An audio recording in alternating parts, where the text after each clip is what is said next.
അപ്പോൾ കൂട്ടുകാരെ കണ്ടോ, നമ്മുടെ പുളിയും കറി അടിപൊളിയായിട്ടുണ്ട്. നിങ്ങൾക്ക് ഈ വീഡിയോ ഇഷ്ടപ്പെട്ടിട്ടുണ്ടെങ്കിൽ സപ്പോർട്ട് ചെയ്യാൻ മറക്കണ്ട. ഞാൻ അടുത്തൊരു പുതിയ വീഡിയോ ഇട്ട് ഉടനെ എത്തുന്നതാണ്. ബായ്. ഹലോ കൂട്ടുകാരെ, എല്ലാവർക്കും എൻ്റെ പുതിയ വീഡിയോയിലേക്ക് സ്വാഗതം. അപ്പം ഞാൻ ഇന്നൊരു വെറൈറ്റി കറി ഉണ്ടാക്കാൻ പോവുകയാണ്. നമ്മുടെ നാടൻ ശൈലിയിലുള്ള ഒരു പുളിയും കറി ഉണ്ടാക്കാൻ പോവുകയാണ്. അതിന് ആവശ്യമായിട്ടുള്ളത് 5 ചെറുള്ളി, ഒരു ചെറിയ പീസ് ഇഞ്ചി, കുറച്ച് വെളുത്തുള്ളി, ഇതാ ഒരു ഉണ്ട പുളി. ഈ പുളി കൊണ്ടാണ് ഞാനിന്നൊരു പുളിയും കറി ഉണ്ടാക്കാൻ പോകുന്നത്. അപ്പം നമുക്ക് വീഡിയോയിലോട്ട് പോകാം.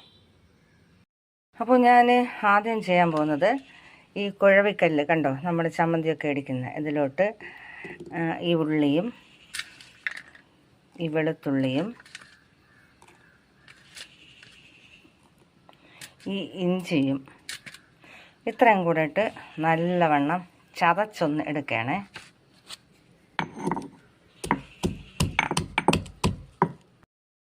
അപ്പോൾ ഞാൻ നല്ലവണ്ണം ചതച്ചെടുത്തു. അപ്പോൾ ഞാനിതിനെ ഒരു ബൗളിലേക്ക് മാറ്റുന്നു.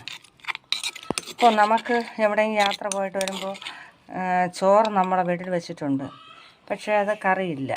അപ്പോൾ നമുക്ക് പെട്ടെന്ന് ഉണ്ടാക്കി കഴിക്കാൻ പറ്റുന്ന ഒരു കറിയാണ്. പക്ഷേ ഭയങ്കര ടേസ്റ്റ് ആയിരിക്കും ഇത്. പുളിങ്കറി എന്ന് പറയുമ്പോൾ നാടൻ ശൈലിയിൽ വെച്ച് ഇങ്ങനെ കഴിക്കുമ്പോൾ അതൊരു ചോറിലേക്ക് വേറെ ഒരു കറിയും വേണ്ട.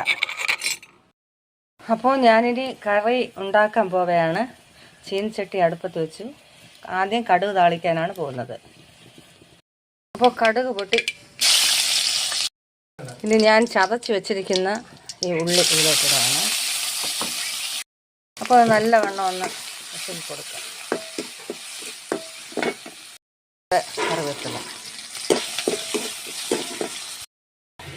ഇത് നന്നായിട്ട് മൂത്ത് കഴിഞ്ഞ് ഞാൻ ഇനി ഇതിൽ ചേർക്കാൻ പോകുന്നത് നമ്മളെ എരിവനുസരിച്ചുള്ള മുളക് പൊടി. എത്ര വേണോ അത്രയ്ക്ക് നമുക്ക് ഉപയോഗിക്കാം. ഇങ്ങനെ ഒരു ബ്രൗൺ കളറിലായി വരണം. ഞാൻ ഇനി ചേർക്കാൻ പോകുന്നത് ഈ പിഴിഞ്ഞ് വെച്ച പുളിവെള്ളം അതിൽ ഒഴിക്കാൻ പോവുകയാണ്.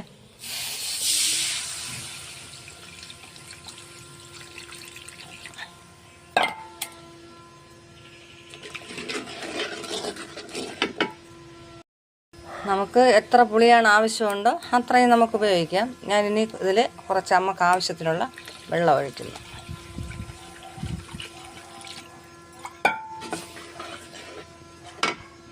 ഇനി ഞാനിതിലിടാൻ പോകുന്നത് കണ്ടോ, കായം ഒരെണ്ണം മതി.